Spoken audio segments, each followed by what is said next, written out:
Tuhan Yesus, kami mengucap syukur Tuhan buat pagi hari ini. Kami sudah mengagungkan nama-Mu, kami memuliakan nama-Mu Tuhan. Kerajaan-Mu datang, kehendak-Mu jadi buat hidup setiap kami. Kemenangan sudah Kau berikan dalam hidup kami. Buat kami boleh menjalani keselamatan ini dengan takut dan gentar. Dan kami boleh mengisi hidup kami Tuhan, sesuai dengan firman Tuhan yang sebagai landasan dari hidup setiap kami. Terima kasih Bapa. Mengucap syukur Tuhan buat pagi hari ini. Hikmat, kemampuan, pengertian yang dari surga turun buat setiap kami. Terima kasih Bapa. Mari Roh Kudus, Engkau yang berbicara, Engkau yang membawa setiap kami untuk masuk dalam destiny-Mu. Di dalam nama Tuhan Yesus Kristus. Sama-sama berkata, amin. Shalom saudara semuanya. Shalom. Maaf suara saya pindeng saudara.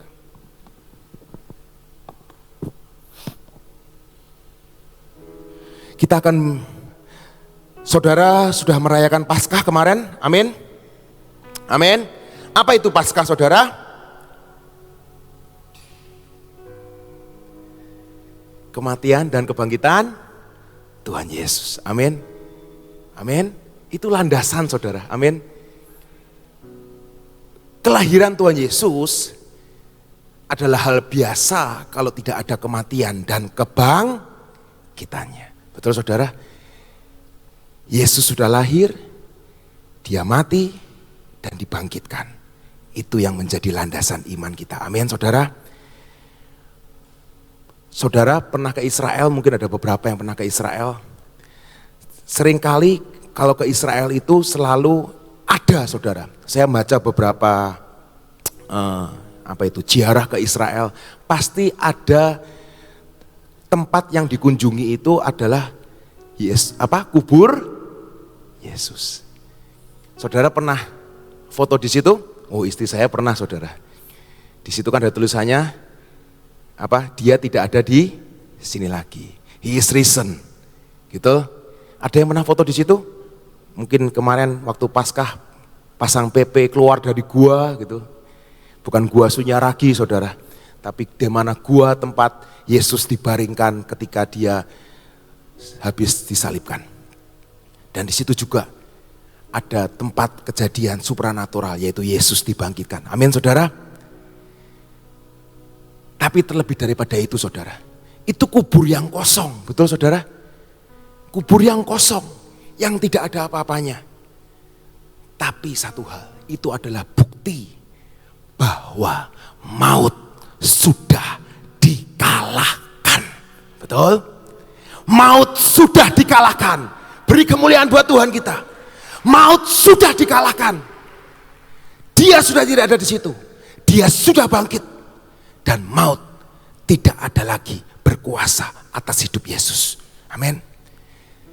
Saudara, hari-hari ini handphone saudara bahkan sudah dibekali dengan teknologi yang luar biasa, betul? Saya kemarin dengar lagi di Suara Gracia saudara. Ada lari maraton robot.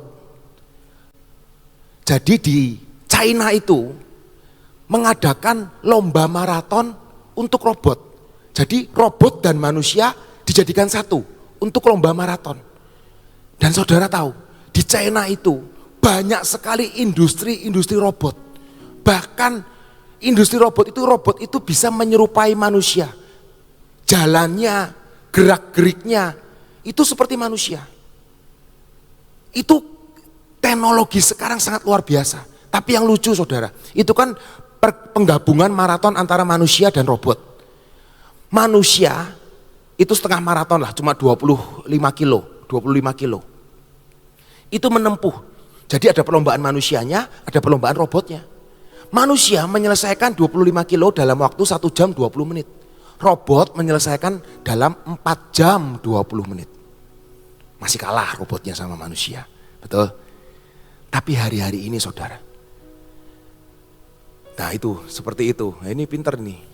Kemarin barusan 19 bulan 4, betul. Tuh robot-robotnya seperti itu saudara. Bisa bergerak dengan kecepatan berapa? 8 kilometer saudara. Manusianya lari, kan ini di Jepang saudara. Ada yang pakai kimono, ada yang pakai samurai. Nah robot-robotnya juga jalan seperti itu. Ini teknologi dunia tuh semakin heran, semakin hebat saudara. Betul? Ada lagi saudara, sekarang penyakit kanker itu tidak lagi menakutkan loh saudara. Tapi nggak ada yang mau kan seperti kemarin, maunya tetap bisulan saudara ya, nggak mau kanker ya, seperti Pak Ridwan kemarin ngomong ya. Saya pilih bisulan, nggak mau kanker.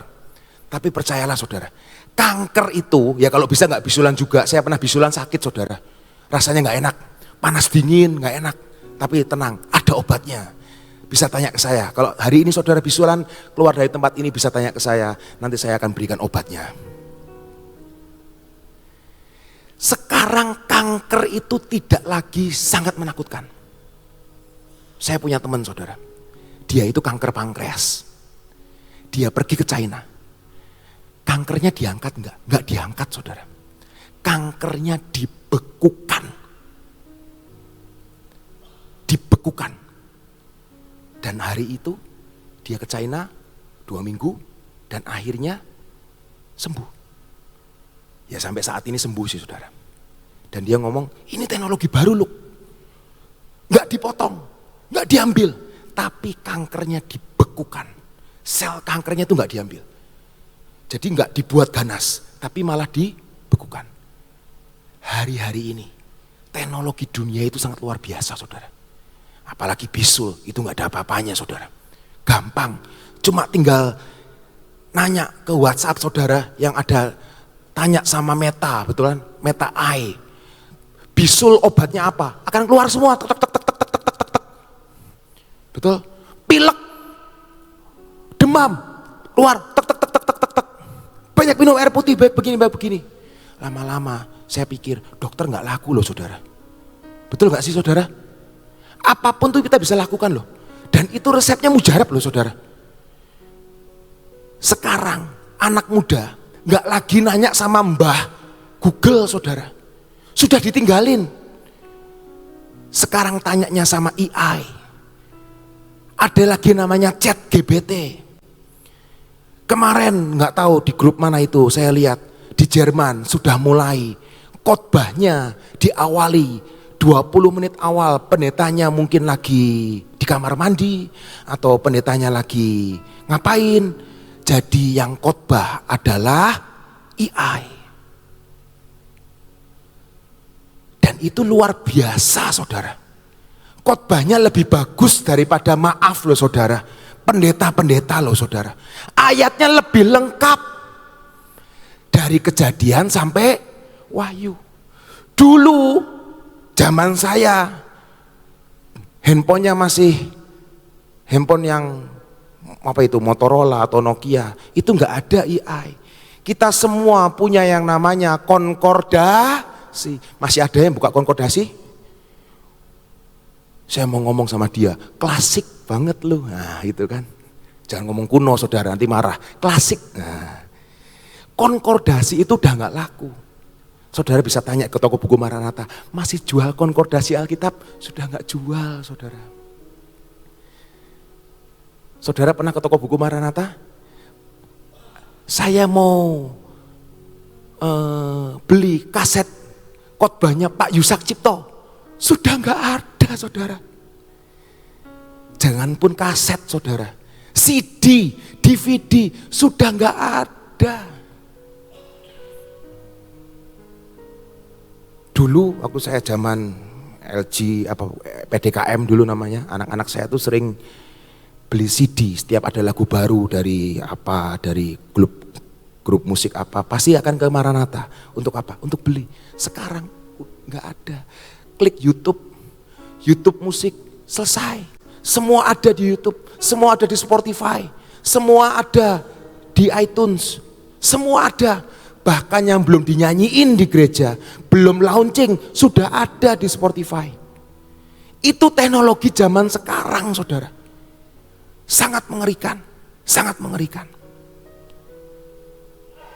Bahkan kemarin ada yang menunjukkan, ini kiamat buat ART, asisten rumah tangga. Jadi ceritanya ada robot yang bisa melakukan apa? Kegiatan ART, bersih-bersih rumah, ngepel, masak, ngasih makan anjing. Itu bisa robotnya, saya nggak tahu itu udah benar atau enggak. Tapi dia ngomong ini kiamat buat pembantu rumah tangga katanya. Tapi hari ini saudara, saya lihat belum ada satupun yang mengalahkan yang namanya maut. Betul? Belum ada satupun yang mengalahkan namanya kematian. Betul? Tapi yang luar biasa, Yesus kita sudah mengalahkan maut. Amin. Saudara harus bangga itu. Karena Yesus ada di dalammu dan Yesus ada di dalam diriku. Amin. Yesus sudah mengalahkan maut. AI, teknologi zaman sekarang belum bisa mengalahkan kematian. Beranilah saya ngomong. Buktikan kepada saya siapa yang bisa mengalahkan kematian. Tidak bisa. Hanya Yesus yang mengalahkan kematian. Kita mau baca di Kisah Para Rasul 2 ayat 24. Kisah Para Rasul 2 ayat 24. Karena untuk bangkit dari kematian, Yesus mengalahkan yang namanya maut. Amin. Itu hanya Tuhan yang bisa lakukan. Di Kisah Para Rasul 2 ayat 24 berkata, tetapi Allah membangkitkan dia dengan melepaskan dia dari sengsara maut. Karena tidak mungkin ia tetap berada dalam kuasa maut itu. Dalam terjemahan lain berkata, Tuhan Allah Bapa membangkitkan Yesus dari antara orang mati dan membebaskannya dari penderitaan maut. Karena maut tidak dapat menahannya. Yesus hidup. Amin. Jesus is alive. Katakan kanan kirimu, Yesus hidup. Yesus hidup. Dan dia hidup di dalamku. Yesus hidup. Dan Yesus hidup di dalam saya. Itu yang menjadi landasan iman kita. Amin. Itu yang menjadi landasan. Namanya landasan itu lapangan pacu saudara. Saudara bisa terbang, saudara bisa melari. Landasannya, Yesus sudah hidup buat hidup saudara. Yesus sudah mengalahkan maut dalam hidup saudara. Hidup benar belum tentu. Seringkali ada orang ngomong, hidup harus benar. Harus gini, harus gini, harus gini. Bahkan pendeta pun ngomong, hidup harus benar gini. Maaf saudara. Kita sebenar-benarnya kita dikandung di dalam dosa. Amin. Hanya Yesus yang bisa membenarkan kita. Amin. Hanya Dia yang bisa menyucikan kita. Seringkali orang berkata, hidup itu jadi berkat. Loh betul, jadi berkat. Tapi percayalah saudara, berkat hidup orang Kristen masih kalah sama orang dunia loh saudara. Saya tuh sering ke Jakarta saudara, bolak-balik. Sebulan minimal sekali 2 kali ke Jakarta. Itu saya lihat agama lain punya rumah sakit gede banget. Punya sekolah gede banget. Mewah.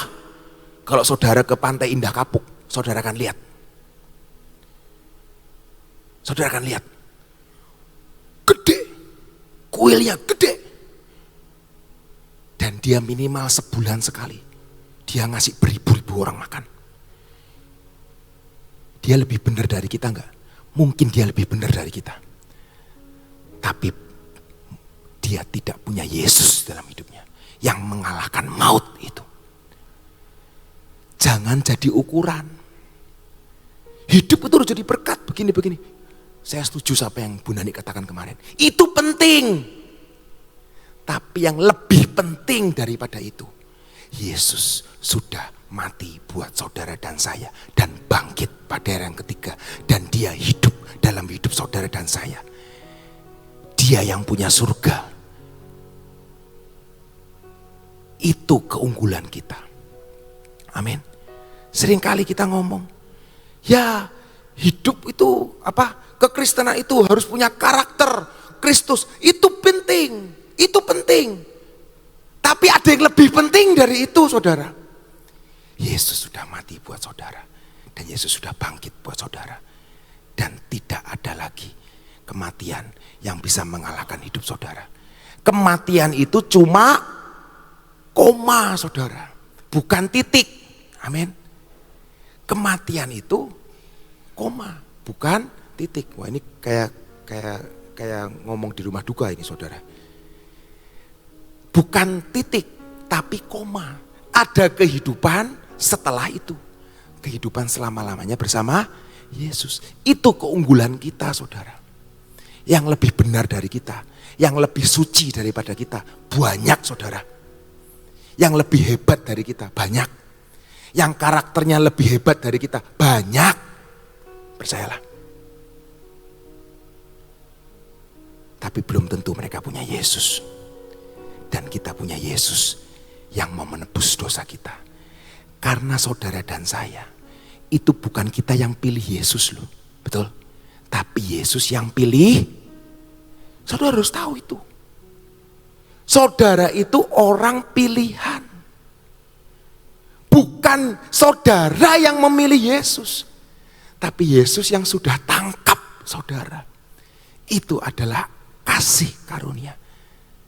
Itu adalah grace, kemurahan Tuhan. Yang Tuhan sudah berikan dalam hidup saudara dan saya. Amin. Sekali lagi, saya setuju sama yang kemarin Pak Ridwan katakan. Bukan mujizatnya, bukan cuma supernaturalnya. Itu penting saudara. Percayalah saudara. Tukang sulap bisa bikin sepertinya seperti mujizat. Saudara pernah lihat David Copperfield zaman saya dulu, ada pesulap namanya David Copperfield. Tapi hari-hari ini baru ketahuan kalau dia itu pakai tipuan. Tapi zaman dulu saudara-saudara lihat David Copperfield, dibohongin kan? Dibohongin. Itu dunia saudara. Sepertinya hebat, sepertinya wow. Tapi Yesus yang bisa melakukan satu-satunya. Dia mengalahkan maut. Dan dia bangkit. Dan dia hidup dalam hidup saudara dan saya. Amin saudara.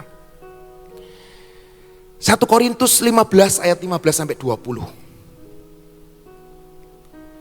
1 Korintus 15 ayat 15 sampai 20. Lebih daripada kami, saya mau bacakan dari terjemahan sederhana Indonesia buat saudara. Lebih gampang saudara. 1 Korintus 15 ayat 15 sampai 20 di TSI, terjemahan sederhana Indonesia.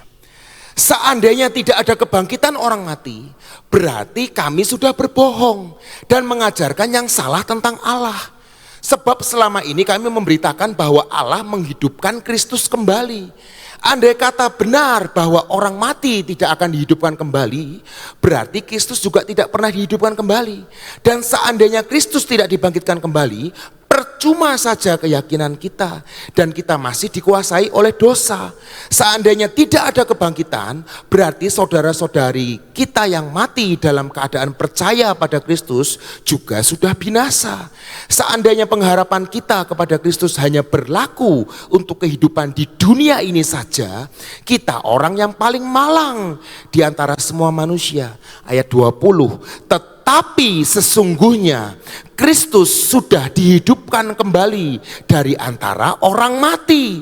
Itulah yang menjadi jaminan bahwa orang-orang lain yang sudah mati juga pasti akan dihidupkan kembali. Luar biasa ya saudara. Yesus kita luar biasa. Ini bukan cuma perintah, tapi ini adalah janji yang sudah digenapi. Amin. Ini loh firman Tuhan. Tetapi ayat 20 kita mau baca sekali lagi. Tetapi sesungguhnya Kristus sudah dihidupkan kembali dari antara orang mati.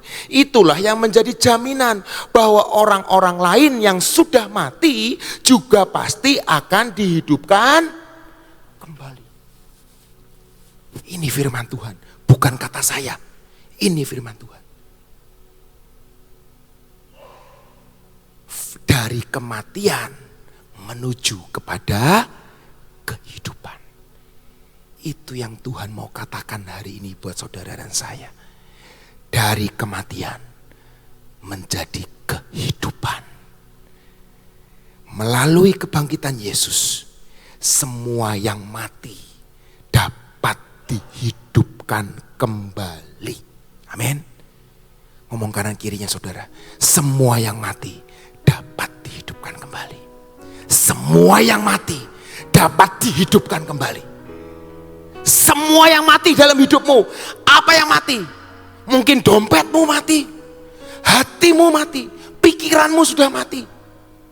Di dalam nama Tuhan Yesus dihidupkan kembali. Karena Yesus sudah mengalahkan maut. Amin.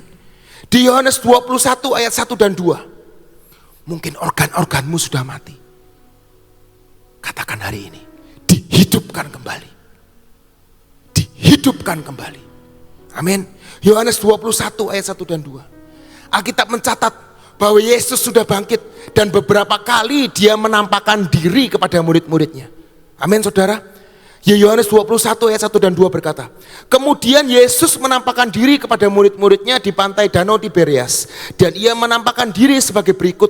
Di pantai itu berkumpul Simon Petrus, Thomas yang disebut Didimus, Nathanael dari Kana yang di Galilea, anak-anak Zebedius, dan 2 orang murid Yesus, muridnya yang lain. Dikatakan di sini Yesus menampakkan diri. Memang setelah Yesus bangkit itu Yesus nggak bersama-sama mereka selalu saudara. Tapi kadang-kadang menampakkan diri kepada murid-muridnya. Amin.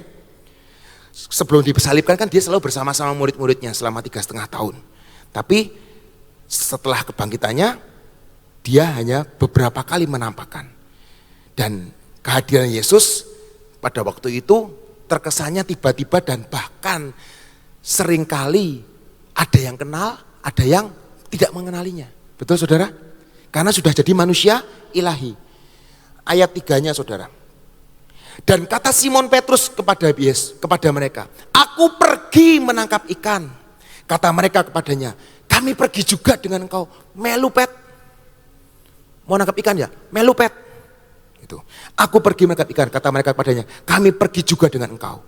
Maka mereka berangkat lalu naik ke perahu. Tetapi malam itu mereka tidak menangkap apa-apa. Ketika hari mulai siang, Yesus berdiri di pantai. Akan tetapi murid itu tidak tahu bahwa itu adalah Yesus. Kata Yesus kepada mereka, hai anak-anak, adakah kamu mempunyai lauk pauk? Jawab mereka, tidak ada. Betul saudara?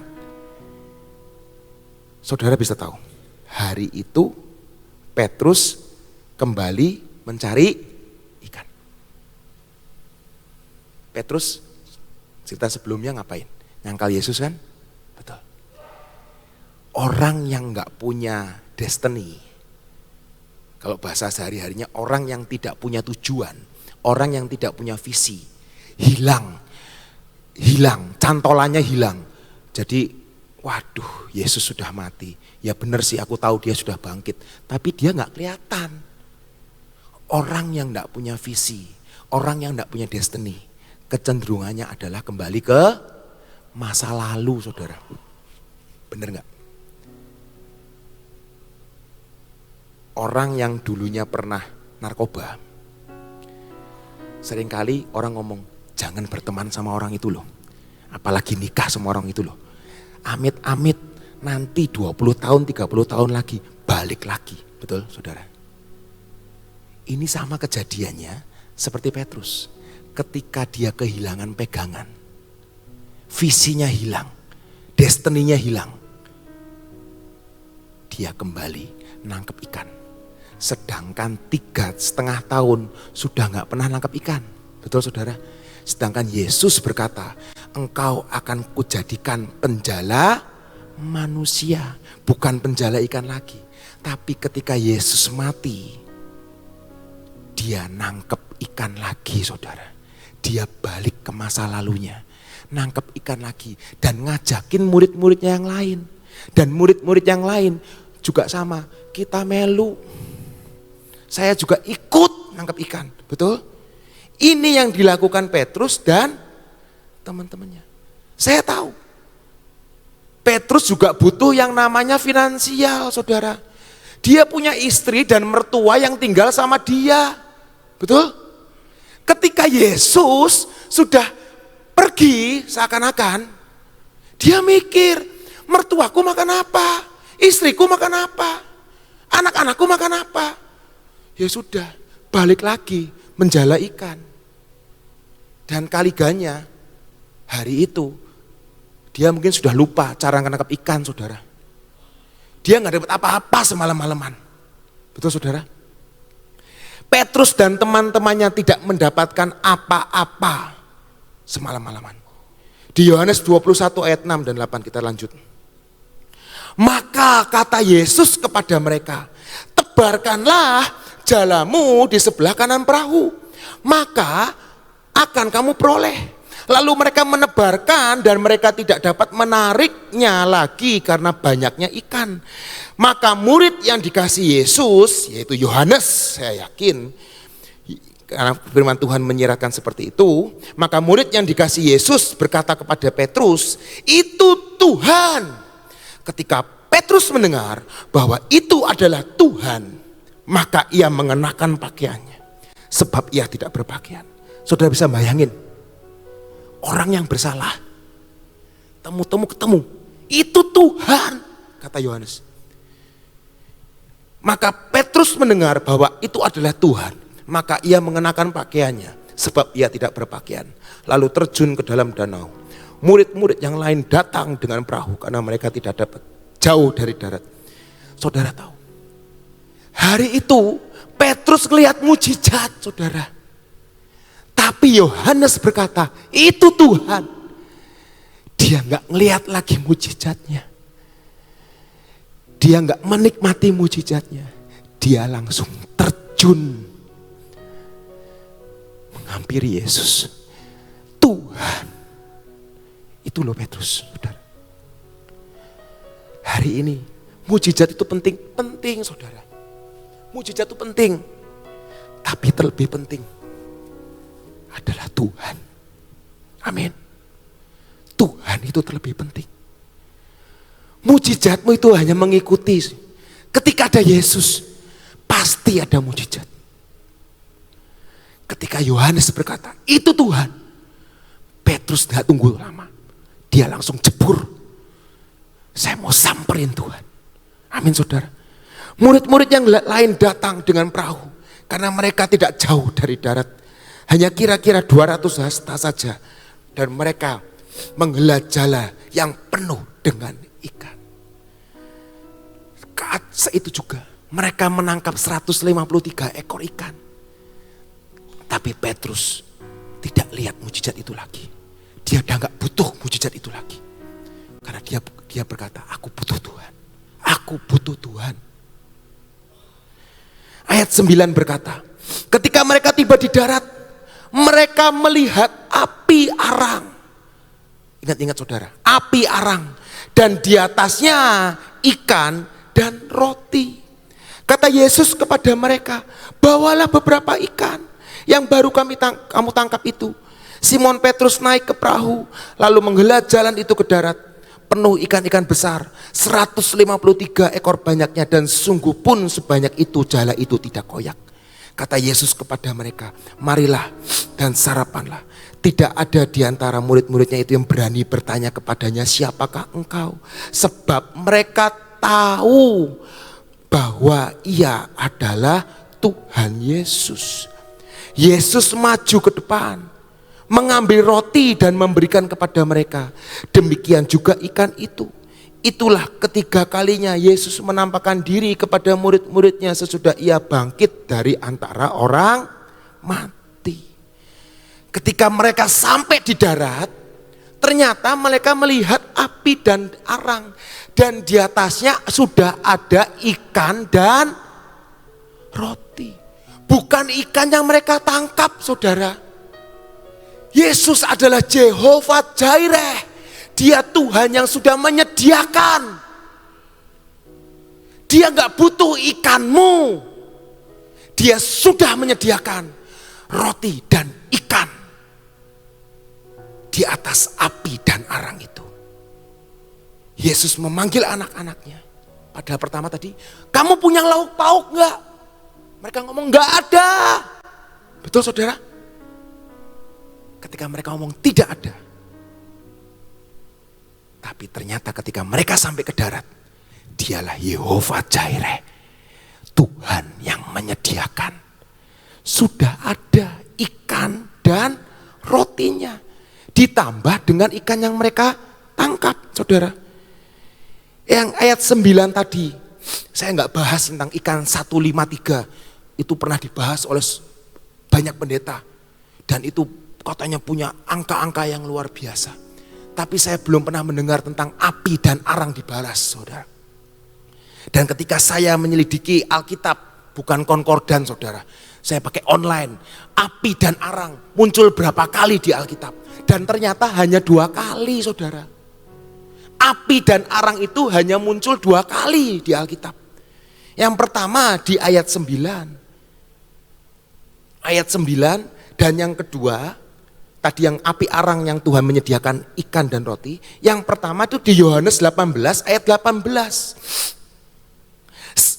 Kita baca di Yohanes 18 ayat 18. Sementara itu hamba-hamba dan penjaga-penjaga bait Allah, Yohanes 18 ayat 18. Sementara itu hamba-hamba dan penjaga-penjaga bait Allah telah memasang api arang, sebab hawa dingin waktu itu, dan mereka berdiri berdiam di situ. Juga Petrus berdiri berdiam bersama-sama dengan mereka. Nangkap, saudara? Cerita yang pertama, ada api arang ketika Petrus lagi menghangatkan diri dan menyaksikan Yesus disiksa. Dan beberapa saat setelah itu, Petrus menyangkal 3 kali. Seakan-akan dia gak kenal Yesus. Kata yang pertama api arang ditemukan di Yohanes 18 ayat 18. Dan yang kedua di Yohanes 2 ayat 9. Kata api arang. Kita baca lagi di Yohanes 18 ayat 25 sampai 27. Simon Petrus masih berdiri berdiam, kata orang-orang di situ kepadanya, bukankah engkau juga seorang muridnya? Ia menyangkalnya, katanya, bukan. Kata seorang hamba imam besar, seorang keluarga dari hamba yang telinganya dipotong Petrus, bukankah engkau kulihat di taman itu bersama-sama dengan dia? Dan hari itu maka Petrus menyangkalnya pula, dan ketika itu berkokoklah ayam. Di cerita yang pertama, kata api arang itu melambangkan penyangkalan dari seorang yang nama Simon Petrus, saudara. Kejadian yang pertama. Kejadian yang kedua, Yesus membuat api arang itu enggak cuma sekedar api mau bakar sate, saudara. Tapi itu tertulis di Alkitab. Yesus membuat api arang. Yesus membawa kayu, membuatnya itu bukan kebetulan, tapi itu kesengajaan. Amin.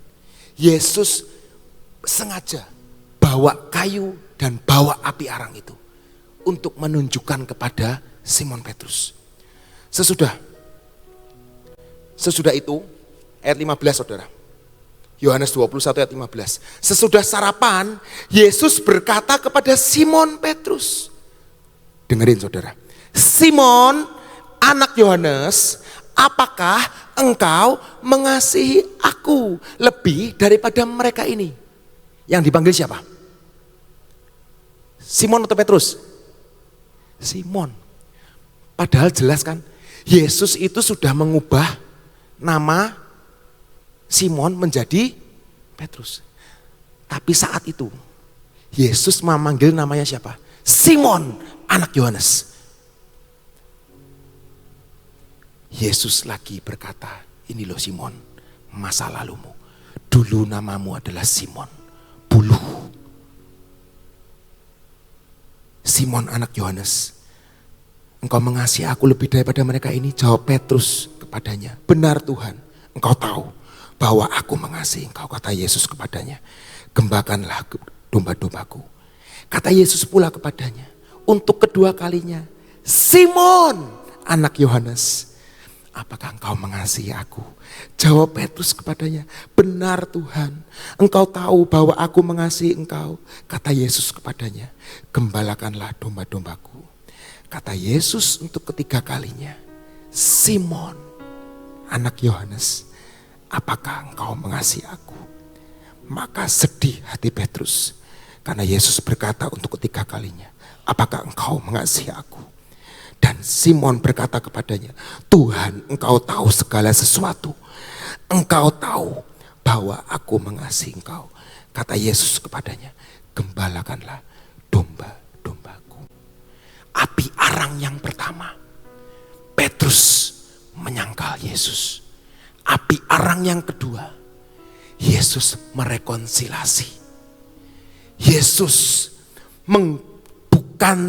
tidak menghapus masa lalunya, tapi Yesus menebus saudara dan saya. Masa lalu saudara mungkin jelek, masa lalu saudara mungkin tidak baik. Bisa hilang enggak? Enggak bisa hilang. Tapi Yesus menebusnya dari saudara, dari dosa-dosa saudara. Yesus tidak pernah menghapus dosa Petrus. Tidak pernah menghapus masa lalu Petrus. Tapi dia menebus semua apa yang pernah Petrus lakukan. Di api arang yang pertama. Dan dia menebus di api arang yang kedua. Membalikan keadaan. Amin saudara. Yesus dapat mengubah kegagalan saudara menjadi tempat pemulihan saudara dan saya. Amin. Apapun kegagalan yang saudara pernah alami, Yesus akan menebusnya dan memulihkan saudara dan saya. Melalui kebangkitannya, semua yang mati sudah dibangkitkan dan dihidupkan kembali. Restorasi, transformasi akan terjadi buat masa depan saudara dan saya. Amin. Landasan imannya harus jelas saudara. Banyak orang di luar sana yang lebih benar dari kita. Banyak orang di luar sana yang lebih jadi berkat lebih daripada kita. Tapi landasan iman hari ini kita mau berkata, Yesus sudah mati dan hidup di dalam saya. Dan maut sudah dikalahkan. Biarlah hari ini kita ingat cerita ini. Petrus gak pernah lihat lagi mujizatnya. Tapi dia langsung temui Yesus. Mujizat ini, aku gak, seakan-akan Petrus ngomong, aku gak memerlukannya Yesus. Tapi aku yang butuh, aku hanya butuh Tuhan. Aku butuh ketemu Tuhan. Tuhan Yesus memberkati kita semua. Ya saudara, Tuhan Yesus bangkit itu membuat suatu pemulihan yang luar biasa. Tadi sudah diterangkan tentang bagaimana Tuhan Yesus memulihkan keadaan Petrus. Ya. Ayat ini waktu hari Senin sudah juga dibahas oleh Ibu Guatlan. Dan kali ini diterangkan lagi. Kita tahu bahwa tempat ini adalah tempat selalu Tuhan mengingatkan, memberikan banyak pemulihan dalam kehidupan saudara. Yesus bangkit untuk membuat pemulihan antara kita dengan Bapa. Betul? Jadi kita berdoa terus kepada Tuhan. Tuhan, jamin aku. Bukan hanya di dunia, tapi Engkau akan jamin aku. Buat pemulihan dalam hidupku. Sampai aku pulih hubunganku dengan Bapa yang di surga. Mari kita berdoa. Terima kasih ya Tuhan untuk firman-Mu.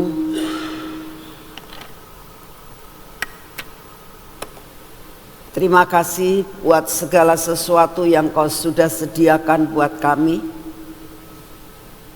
Terima kasih Tuhan, Engkau sungguh amat sangat baik atas hidup kami. Terima kasih untuk pengorbanan-Mu. Terima kasih Tuhan untuk pemulihan demi pemulihan yang Kau berikan.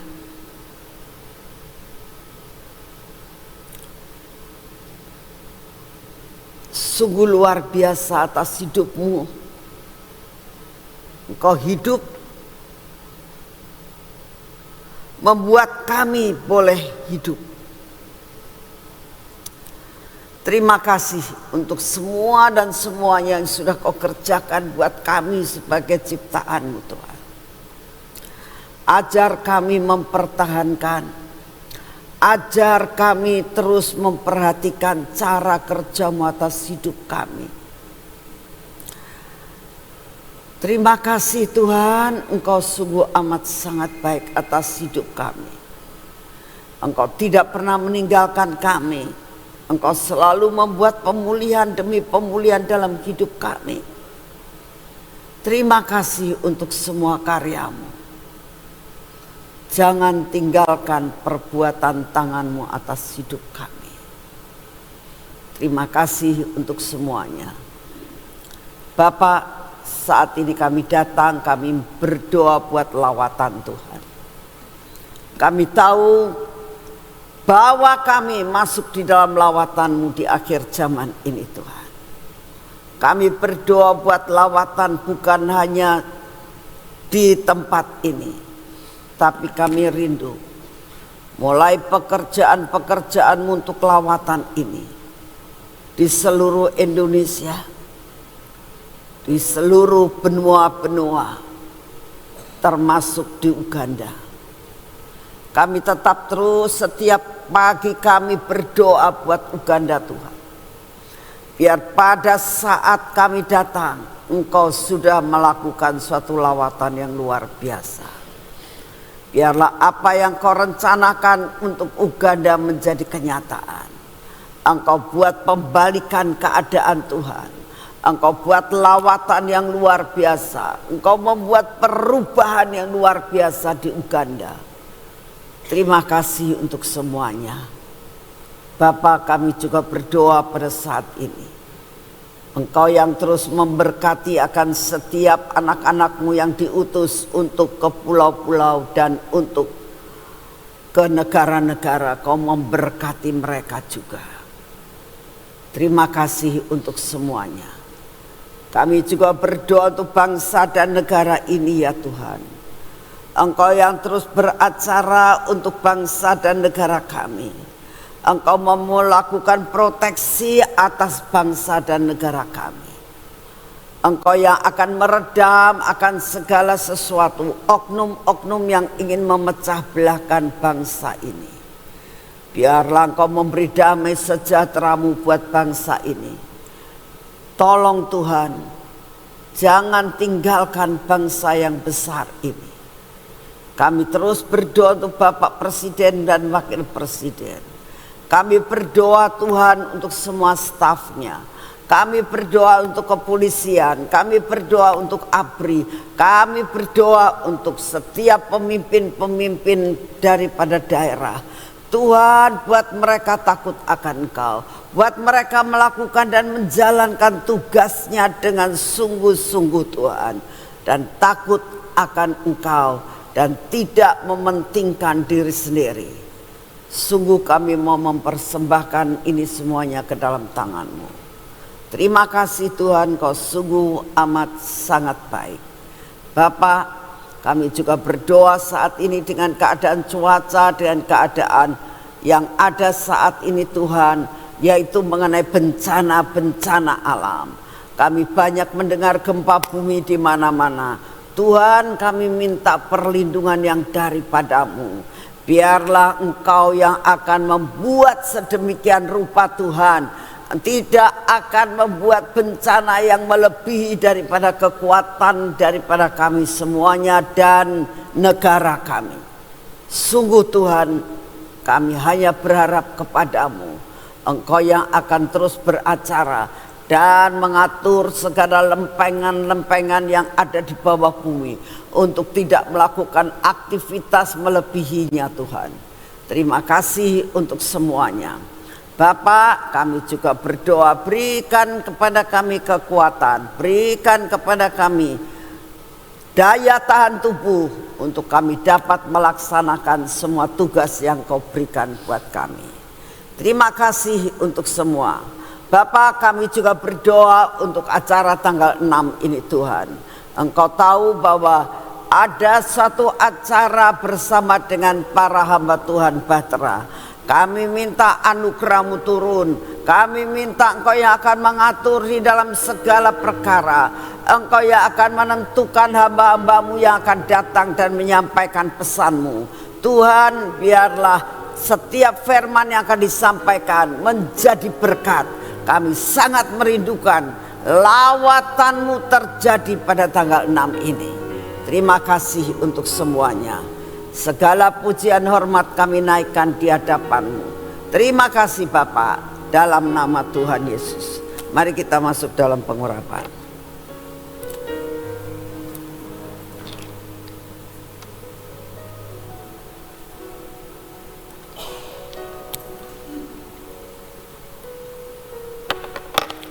Bapak, ini minyak keajaiban. Ini minyak supranatural. Buat kami, hidup kami di atas rata-rata. Karena hidup kami, hidup karena supranatural. Biarlah menguasai akan seluruh kehidupan kami Tuhan. Sepanjang hari ini kami mau hidup dalam supranatural. Berkati mata kami, telinga kami Tuhan, bibir mulut kami dan hati kami.